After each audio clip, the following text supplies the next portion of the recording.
Right. Okay, so you just have to bear with us on this one, lads, because Darren's doing a slideshow and I'm talking about the slides as remotely. So we'll just work it between us. So there's three elements we're going to cover today. There is smoke detector locations and types. There is a little bit about fire stopping, then zonings in kitchens. So if we can just start with there are generally two types of domestic fire alarm systems that we install, and that's either a D1 or a D2. A D1 is a mains powered with a battery backup in it that is tamper proof, and you would generally get these in a lot of social housing situations. Places like that where they don't want the people taking the batteries out and turning them off.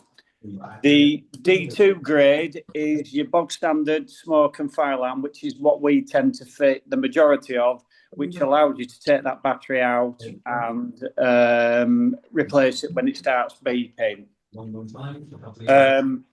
Right, so that's the D1 and D2 gradings. Then we also have a category which, again, the majority we tend to deal with is LD2 and LD3.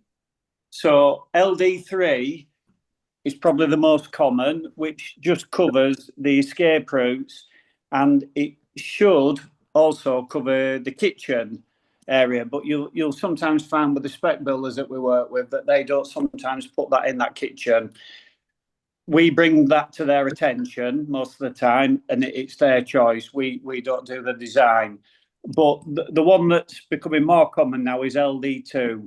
So that means there are smoke detectors in the hallway, the kitchen, and generally the habitable room, which tends to be the lounge.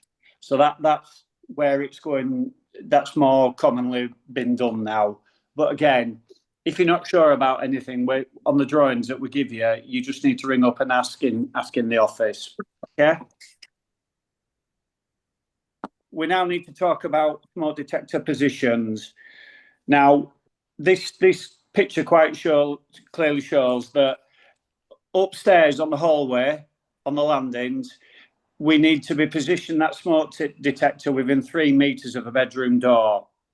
Okay, if you find it's a long landing, you might need to put 2 smoke detectors in. But again, this is on the spec builder's drawings. If this is an issue, you need to be speaking with Darren in the office or speak with me, and then we will alert the builders. But this generally will have been sorted before we actually move into do the wiring. Generally on the ground floor, you have to have a detector within 7.5 meters of the hallway to a habitable room downstairs. And then we can move on to 2B. Don't forget distance spacing, 300 mil from walls, Warren. Yeah, that's in another section. Okay, so here we're showing smoke detectors on what simulates the hallway and the landing. We never put them on the slope where possible, and then they always go on the flat. But again, if you are not sure, you have to ask that question.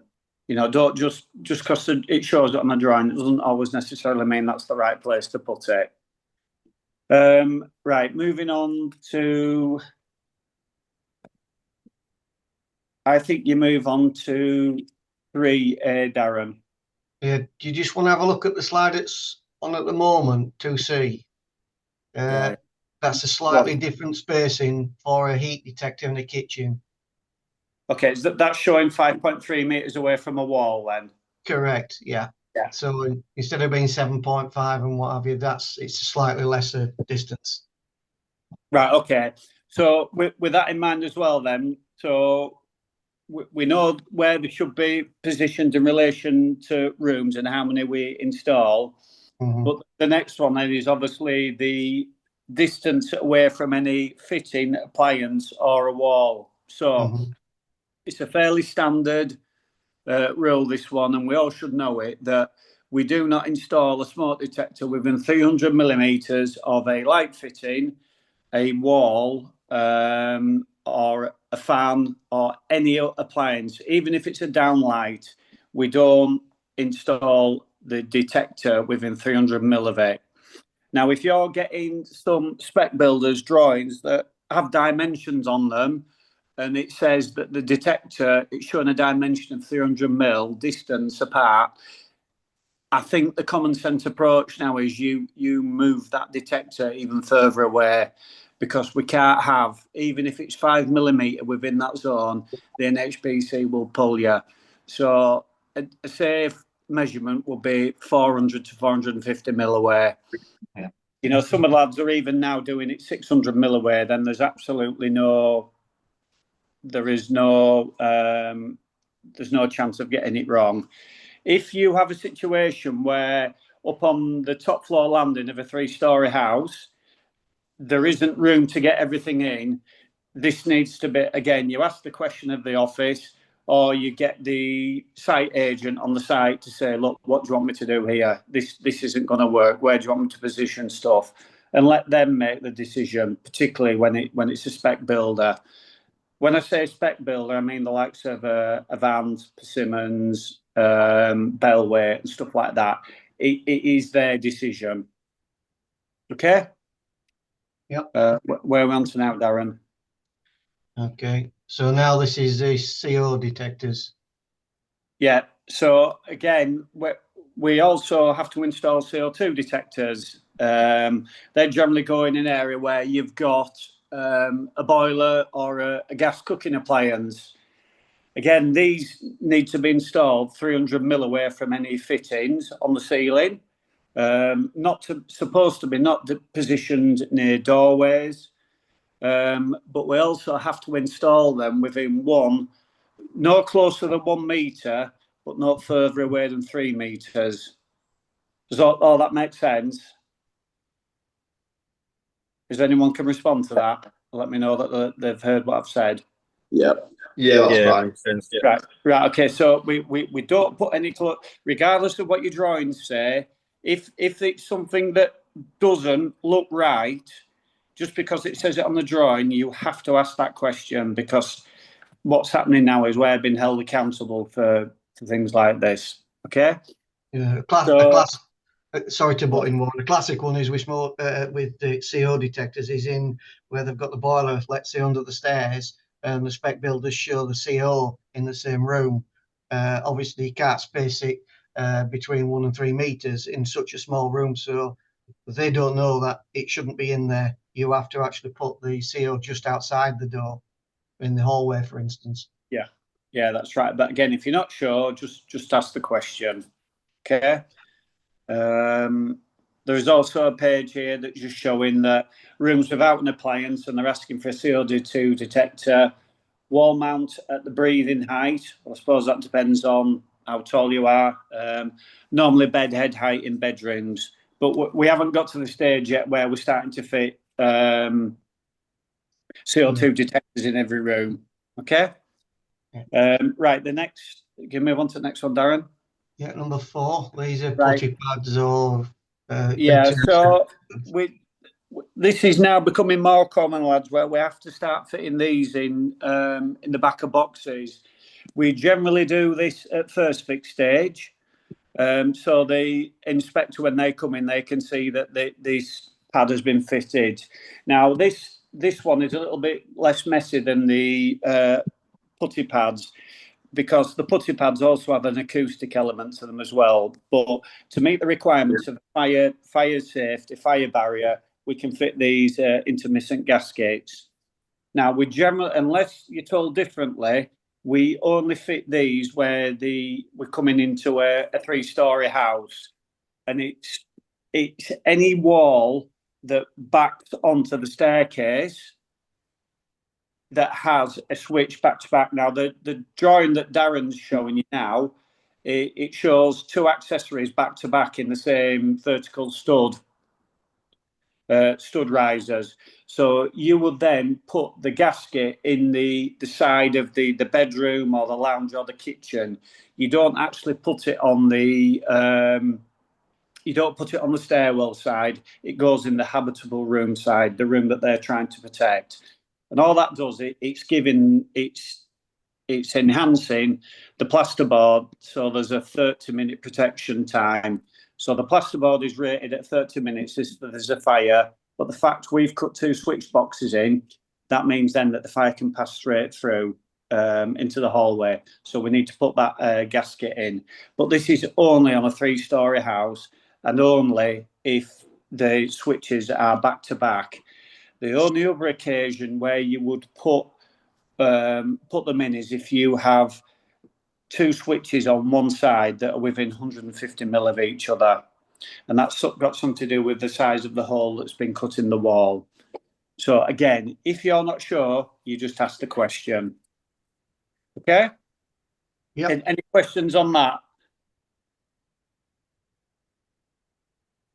No? Right. Okay, then we'll move on, Darren. Good, okay. Right, the next one that's causing a couple of issues just at the moment due to the size of the kitchens is this is just to remind you about the zones in kitchens. So next to the cooker, we are not supposed to put anything with 100 mil of the cooking appliance. So that shows there. Now, when Darren does drawings for you, where we've done the design, we generally put them 150 mil away. This allows for any movement in the kitchen where the kitchen fitter comes in and it doesn't quite fit how he wants it to go. If you've got a dimension drawing that just shows it exactly 100 mil away, I would advise that you put it over a bit more, then it allows for that play in the kitchen being installed. The other issue is the sink. Now, this drawing quite clearly shows that it should be 300 mil away from the drainer and the sink bowl. However, we're getting a few mixed messages with this. The NHBC in the building regs, we say it's 300 mil away from the sink bowl itself, not the drainer. But I think for clarity, if we set the marker down that we put everything 300 mil away from the sink and the drainer, then we'll never get criticised for anything. So that's really important. And again, if you're getting a set of drawings from the builder that are showing that this doesn't meet what we've talked about here, you have to let them know. Don't just blaze away and do it, because it'll only come back to bite us later on. I think, Darren, is there anything else to add to that? The only other one is the height from the worktop, isn't it? From the centre line of the accessory to the worktop, a minimum of 150 mil. Right, okay. Generally on my drawings, it's 1100 from finished floor level, and that easily then takes you within that 150 mil limit. That covers that limit, doesn't it? Yeah, it right. Does, yeah. Okay, so the smoke alarms and the CO2 detectors, again, particularly with the 3-story houses, this is causing some issues because, particularly on the top floor, the landing is a very, very small space. And we can't just say, well, it shows that on the drawing. We need to be proactively telling the site agent or telling the officer, look, this drawing doesn't work. What do you want me to do? We can't just put things just because, well, it said it on the drawing. Okay. So again, is there any questions from anyone? Okay. Right. Okay, that's just the first page, what you've just summarised there, Warren. Okay. Right. So there'll be Darren, are you going to put this in a bit more condensed thing on the WhatsApp? Yeah. Right. Okay. Right. Well, Darren will put this on the WhatsApp group, so everyone's got access to it. And again, I know I keep saying it, but if you're not sure about something you've been asked to do, you just ask the question, and we'll try and sort it out for you. Okay. And that's it, lads. Thank you very much. Just one more thing, Warren. There'll be this right, as well. You can see there. That's just a summary of what smoke detectors and grades and what have you. But again, that'll be on the WhatsApp group. Okay. Right. Okay. Thank you, Darren.